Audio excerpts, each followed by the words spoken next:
నమస్కారం ప్రజాప్రతినిధి న్యూస్కు స్వాగతం.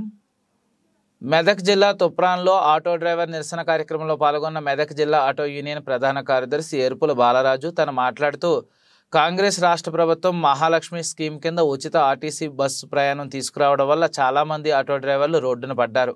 వారి కుటుంబాలని పోషించుకోలేక ఇంటి రెంట్లు, స్కూలు పిల్లల ఫీజులు కట్టలేక చాలా దుర్భరమైన స్థితిలో ఉన్నారని వారు అన్నారు. ఇప్పటికైనా ఈ స్కీమ్ రద్దు చేసి ఆటో డ్రైవర్లను ఆదుకోవాలని అన్నారు. ఈ కార్యక్రమంలో తుఫాన్ ఆటో యూనియన్ నాయకులు, డ్రైవర్లు తదితరులు పాల్గొన్నారు. తెలంగాణ రాష్ట్ర ముఖ్యమంత్రి గౌరవ రేవంత్ రెడ్డి గారు ప్రభుత్వం వచ్చి 20 రోజులు అవుతుంది. ఈ ఉచిత ఆర్టీసీ పెట్టి 15 రోజులు గడిచిపోయింది. 9 తారీఖున పెట్టిండు, డిసెంబర్ 9 తారీఖున అమలు చేసిండు. అయితే ఆ రోజు ఇంతవరకు ఆటో డ్రైవర్లకు న్యాయం చేస్తాం, ఆటో డ్రైవర్లను ఆదుకుంటున్నాం అని చెప్పడమే కానీ ఇంతవరకు ఎలాంటి హామీ ఇవ్వలేదు. నిన్న పొన్నం ప్రభాకర్ గారు మంత్రి గారు మాట్లాడుతూ, కార్మిక శాఖ మంత్రి పొన్నం ప్రభాకర్ గారు మాట్లాడుతూ సంవత్సరానికి 12,000 రూపాయలు ఇస్తామని చెప్పి వాళ్ళు అంటున్నారు. అయితే ఆ 12,000 రూపాయలు, సంవత్సరానికి 12,000 రూపాయలు అంటే నెలకు వచ్చేసి 1,200 రూపాయలు, ఒక రోజుకు 3 రూపాయలు, ఒక రోజుకు లెక్కేసుకుంటే 3 రూపాయలు. ఆ 3 రూపాయలలో ఆటో డ్రైవర్ల కుటుంబాలు ఎలా బతుకుతాయి? ఎలా బతుకుతారు? మీరు బతకగలరా? ఆటో డ్రైవర్లు మనుషుల్లా కనిపించట్లేదా మీకు? ఇంకెన్ని రోజులు ఉపవాసాలు ఉంచుతారు? ఇప్పటికే చాలామంది ఆటో డ్రైవర్లు రోడ్డున పడ్డారు. ఇంకా మీరు ఆలస్యం చేస్తూ ఉంటే చాలా ఇబ్బందులు ఎదురవుతుంటాయి. ఆత్మహత్య ప్రేరేపిస్తున్నటువంటి మీ యొక్క ప్రభుత్వం వెంటనే వైఖరిని మార్చుకొని ఆటో డ్రైవర్లకు న్యాయం చేసే విధంగా నెలకు 15,000 రూపాయల జీవన భృతి కల్పించాలని మెదక్ జిల్లా తూప్రాన్ నుండి ఈరోజు డిమాండ్ చేయడం జరుగుతుంది.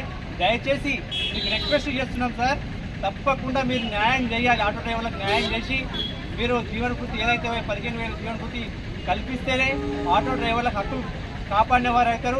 మీతో పాటు మేము కూడా మీకు అండగా ఉంటాం. కానీ మీరు మా పొట్టగొట్టే విధంగా రోజుకు 3 రూపాయలు, నెలకు 1,200, సంవత్సరానికి 12,000 అని పిచ్చిగా పెట్టి ఆటో డ్రైవర్లు పొట్టగొట్టే విధంగా మీరు చేయడం చాలా దుర్మార్గమైన విషయం. ఎలాంటి సంప్రదింపు లేకుండా ఉచిత ఆర్టీసీ పెట్టి ఆటో డ్రైవర్లు పొట్టలు కొట్టిరు. దయచేసి ఇప్పటికైనా మీరు స్పందించి, మీ ప్రభుత్వం ఏర్పడి కూడా 20 రోజులు గడిచిపోయింది. ఇప్పటి వరకు ఆటో డ్రైవర్ల గురించి చూసలేదు. మొన్న ఏదో మీటింగ్, సీఎం రేవంత్ రెడ్డి గారు మీటింగ్ పెట్టారు. ఆ రోజు ఆటో డ్రైవర్లను ఆహ్వానిస్తున్నాము, వారితో సమావేశం ఏర్పాటు చేసినామని చెప్పారు. ఆ రోజు ఆ సమావేశానికి కూడా ఆటో డ్రైవర్లను లోపలికి అనుమతించకుండా అడ్డుకోవడం జరిగింది. సమావేశం హాల్ లోపల కూడా రానివ్వలేదు. సో ఇది ఏదేమైనా చాలా దుర్మార్గమైన చర్య.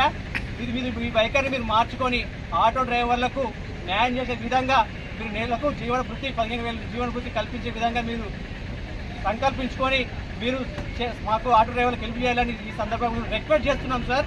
ఇప్పటికే చాలామంది రోడ్డును పడ్డారు. చాలామందికి ఆటో ఫైనాన్షియల్ కట్టుకోలేక, వారి భార్య పిల్లల్ని పోషించుకోలేక చాలామంది ఇబ్బందులు పడుతున్నారు. దయచేసి మీరు రిక్వెస్ట్ చేస్తున్నాం సార్, తప్పకుండా స్పందించండి. లేకపోతే ఈ జనవరి 7వ తారీఖు ఇందిరా పార్క్ వద్ద భారీ మెదక్ జిల్లా డ్రైవర్లు అందరం కలిసి 7వ తారీఖు నాడు భారీ ధర్నా నిర్వహిస్తామని ఈ సందర్భంగా హెచ్చరిస్తున్నాం. జై తెలంగాణ! ఆటో డ్రైవర్ల ఐక్యత, ఆటో కార్మికుల ఐక్యత.